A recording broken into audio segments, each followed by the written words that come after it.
Bismillahirrahmanirrahim. Assalamualaikum warahmatullahi wabarakatuh. Alhamdulillahi rabbil alamin. Assalatu wassalamu ala ashrafil anbiya'i wal mursalin wa ala alihi wa ashabihi ajma'in, amma ba'd. Ya ayatuhat talibat a'azzani Allah wa iyyakunna, kaifa halukunna? Wa ana alhamdulillah bi khairin. Anak-anak sekalian, kita lanjutkan pembelajaran kita, yaitu Rosailu Tahumul Mar'ah Al-Muslimah. Ya, pelajaran kita mutola'ah, tetapi kita dengan memakai kitab Rosailu Tahumul Mar'ah Al-Muslimah. Pada pembelajaran sebelumnya, Ustadz yaitu memberikan tema, yaitu fitnahnya wanita dan bahayanya ikhtilat. Sekarang kita masuk yang kedua, ya, melanjutkan yang kedua, Ar-Risalah Ats-Tsaniyah Mau'idhatun Nisa. Naam, nasihat-nasihat untuk wanita, ya, Mau'idhatun Nisa, bagian kedua. Saya ambil judul di sini adalah Ibratun 'azimatun min qissah sahabiyah karimah, yaitu pelajaran penting atau pelajaran yang agung dari kisah sahabat wanita yang mulia, yaitu sahabat wanita Rasulullah Shallallahu Alaihi Wasallam yang mulia.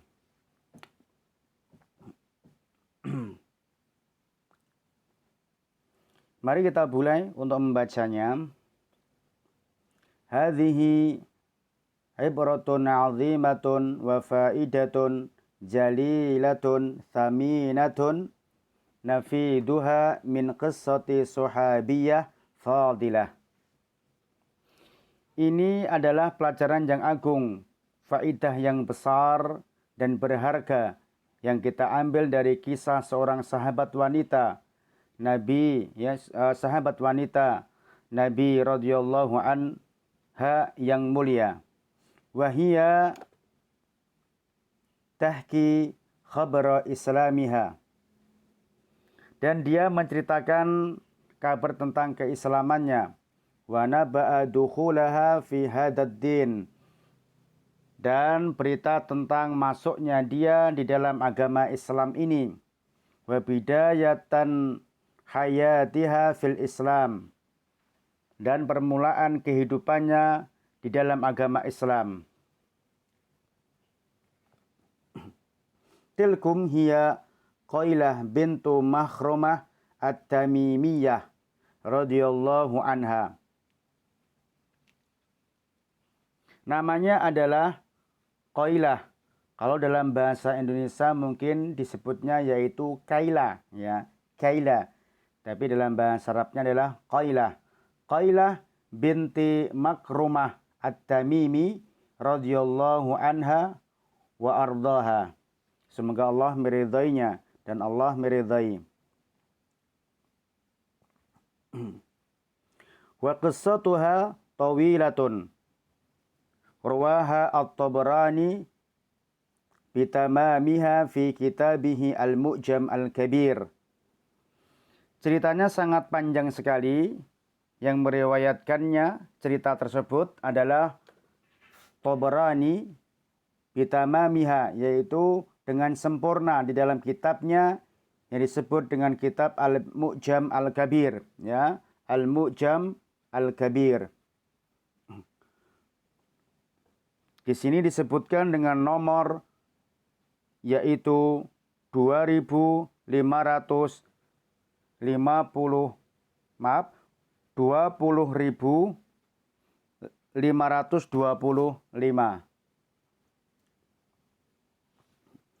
Wa ajtazi'u min qissatiha radhiyallahu anha dzikruha li khabari wusuliha ilal madinati wa dukhuliha lil masjidin nabiyyi alaihi salatu wassalam.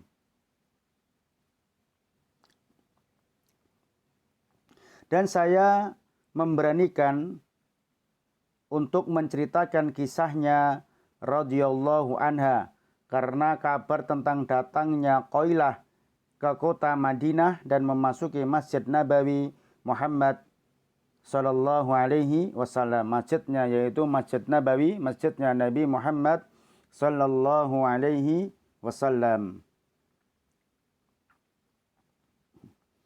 Wa kana dzalikum ad-dukhulu kama rawat radhiyallahu anha waqtas salat adh-dhuhri.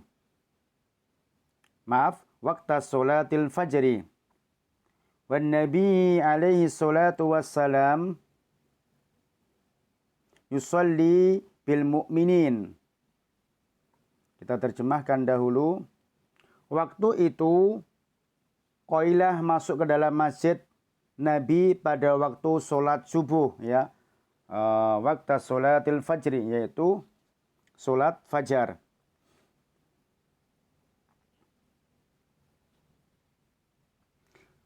Wan Nabi alaihi salatu wassalam yusalli bil mu'minin. Dan pada waktu itu Nabi Muhammad sallallahu alaihi wasallam sedang mengimami para sahabat. Jadi yusalli bil mu'minin ini maksudnya apa? Sedang mengimami para sahabat. Wasufufu khalfahu qa'imina li'adai hadhihi sholah al-azimah. Dan saf-saf di belakang Nabi Muhammad sallallahu alaihi wasallam tegak untuk menegakkan sholat yang agung ini.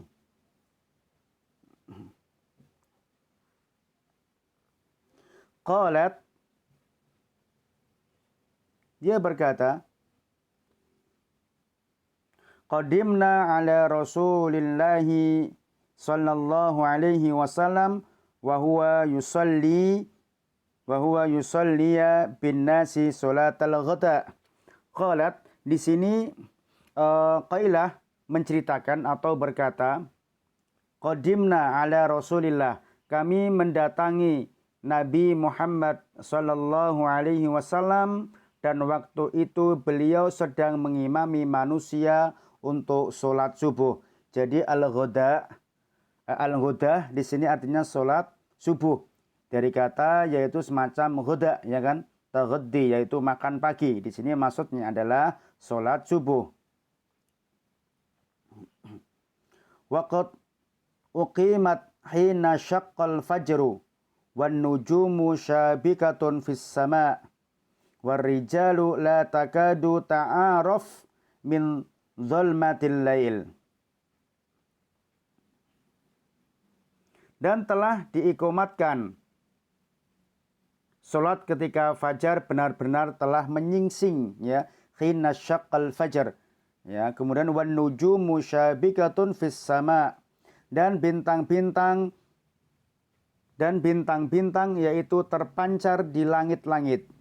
War rijalu la takadu ta'aruf min dzulmatil lail. Dan para lelaki hampir tidak saling mengenal karena saking gelapnya malam. Jadi anak-anakku sekalian, di sini diceritakan bahwa karena tidak ada listrik, tatkala para sahabat sholat subuh itu tidak mengenal kanan dan kirinya. Ini siapa, ini si fulan, ini siapa. Dia tidak mengetahui karena saking malamnya, saking gelapnya, karena tidak ada penerangan listrik seperti zaman saat ini. Sehingga sangat betul-betul gelap. Dan bintang pun masih terpancar gitu loh. Makanya dikatakan orang yang meninggalkan sholat subuh dikatakan munafik. Karena apa? Dia, orang munafik itu merasa aman, tidak diketahui sholatnya tatkala waktu subuh. Jadi semacam itu. Kemudian fasaffattu ma'ar rijal. Kemudian dia mengatakan, Qailah mengatakan, lalu aku masuk ke dalam shaf para laki-laki. Coba bayangkan, dia Qailah masuk di dalam shafnya laki-laki karena tidak tahu. Imra'atan hadithata ahdin bijahiliyah, ya. Dia seorang wanita, ya kan? Seorang wanita yang baru masuk Islam, ya. Imra'atan hadithah maksudnya wanita yang baru saja ahdin bijahiliyah, yaitu Sebelumnya dia mengikuti yaitu jahiliyah, belum mengenal Islam. Ini maksudnya dia mu'alaf gitu ya. Baru aja masuk Islam dia itu. Nah, jadi semacam itu.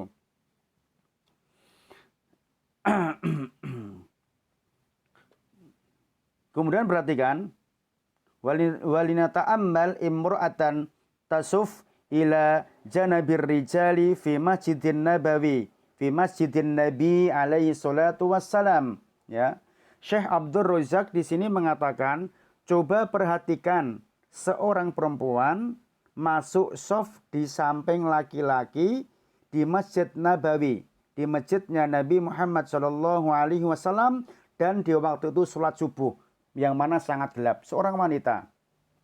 Ya. Kita lanjutkan ceritanya. Ya, kita lanjutkan. Qalat faqala li ar-rajulu alladhi yalini manis sofi. Kemudian ada sahabat yang berkata, siapa di sampingku ini? Imra'atun anti amrojul. Dengan mengatakan, kamu laki-laki atau perempuan?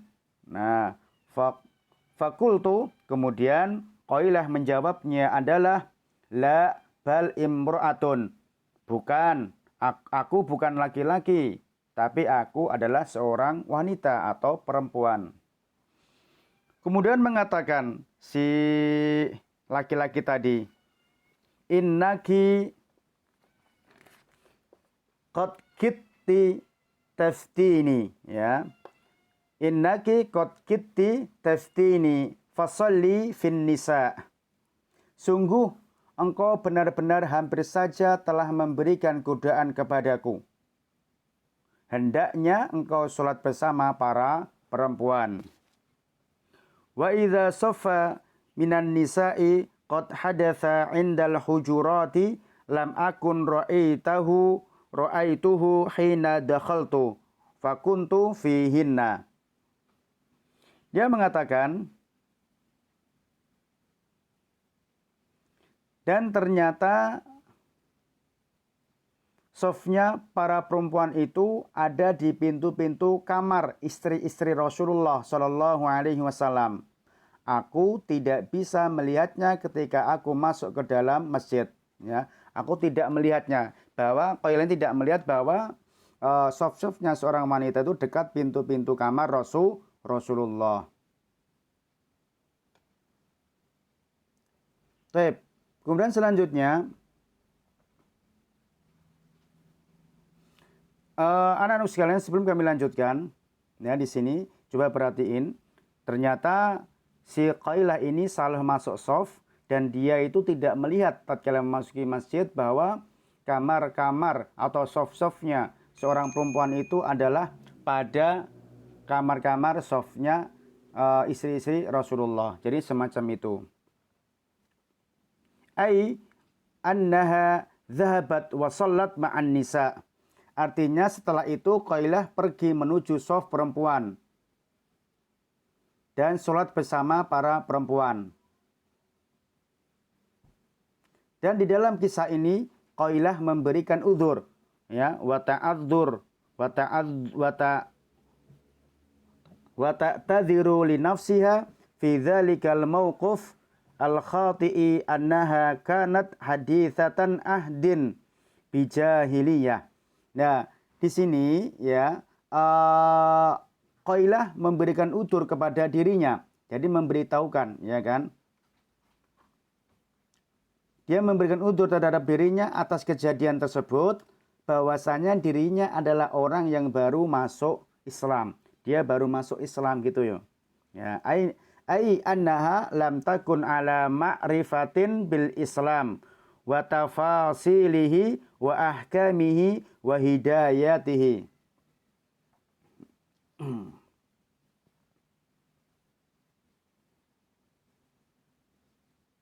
Lalu Syekh Abdul Razak mengatakan bahwasanya beliau tidak mengetahui tentang keislaman. Ya, ini sini Syekh Abdul Razak menjelaskan bahwa bahwa seorang wanita tadi, Qailah itu tadi, beliau tidak mengetahui tentang keislaman.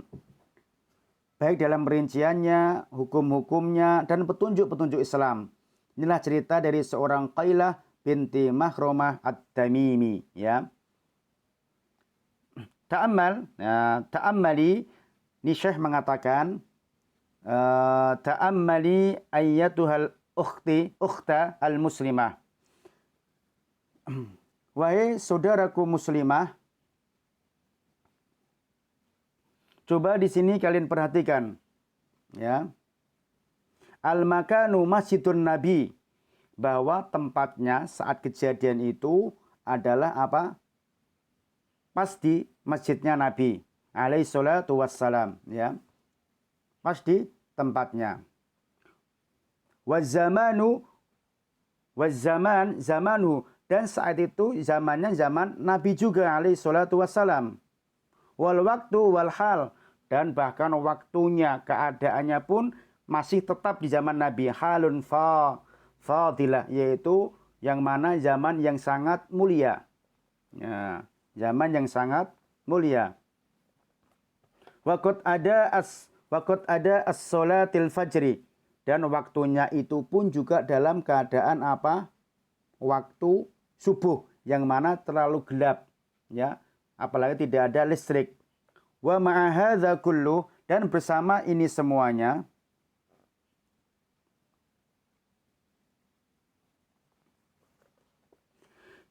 yaqulu dzalikumus sahabi al-jalil, ya, yang mana ia mengatakan, maksudnya para sahabat itu berkata kepada seorang wanita itu tadi yang telah menyusup di sopnya tadi, ya kan?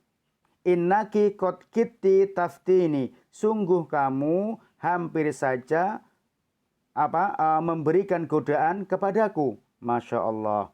Wa hadzal ma'na alladzi dzikruhu radhiyallahu anhu huwa alladzi bayyanahu an-nabi sallallahu alaihi wasallam fil hadis Usamah. Nah, dan ini adalah maknanya yang mana sebagai mengingatkan, ya, mengingatkan. Huwallazi, dan dialah yang menjelaskan, dan sebagaimana yang dijelaskan oleh Rasulullah sallallahu alaihi wasallam.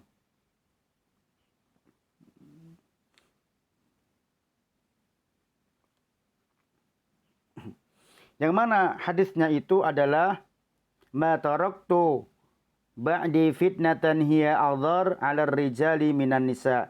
Tidaklah, ya, aku tinggalkan fitnah yang paling berbahaya, ya, kaum laki-laki setelah peninggalanku adalah kaum wanita. Masya Allah. Jadi dalam keadaan semacam itu, yang mana sahabat itu adalah sahabat yang mulia, hidupnya di zaman Nabi, kemudian apalagi waktunya masih ada Nabi juga, kemudian tempatnya di Masjid Nabawi, masih mengatakan apa? Yaitu merasa takutnya dengan godaan wanita, apalagi di malam hari juga, tidak tahu kanan dan kiri. Masya Allah. Jadi campur baurnya seorang laki-laki dan perempuan memang sangat bahaya sekali. Hadis ini dapat kita ambil pengertian, anak-anak sekalian, bahwa kita aja diminta untuk hati-hati. Kita diminta hati-hati. Sahabat aja yang dalam keadaan semacam itu, hati-hati sekali terhadap wanita. Ya kan? Bagaimana di zaman sekarang ini, yang mana mereka mungkin kesana kemari di pada siang yang bolong, kemudian di pasar-pasar, di mall dan lain sebagainya, ya, tempat-tempat terbuka, kadang-kadang pakaiannya tidak menutup aurat. Masya Allah, fitnahnya sangat luar biasa, ya. Kita ambil pelajaran sekali lagi dalam hadis ini, bahwa pada masa semacam ini, pada masa itu saja yang mana para sahabat, yaitu orang yang mulia, beliau didamping oleh Rasulullah di Masjidnya Nabawi, di Masjid Nabawi, masjidnya Rasulullah, kemudian juga tempatnya atau waktunya yang sangat malam, mungkin tidak bisa mengenal kanan dan kiri, ini siapa, tetapi masih takut dengan fitnahnya wanita. Jadi bukan hanya seorang laki-laki yang menjaga, tetapi kalian pun juga menjaga agar kalian tidak menyebabkan akan terganggunya seorang laki-laki karena keberadaan kalian. Gitu aja anak-anak sekalian. Insyaallah kita lanjutkan pada pekan yang akan datang. Hayyanah tatim bi qiraatid du'a kafaratil majlis. Subhanakallahumma wa bihamdika asyhadu an la ilaha illa ant astaghfiruka wa atubu ilaik. Assalamualaikum warahmatullahi wabarakatuh.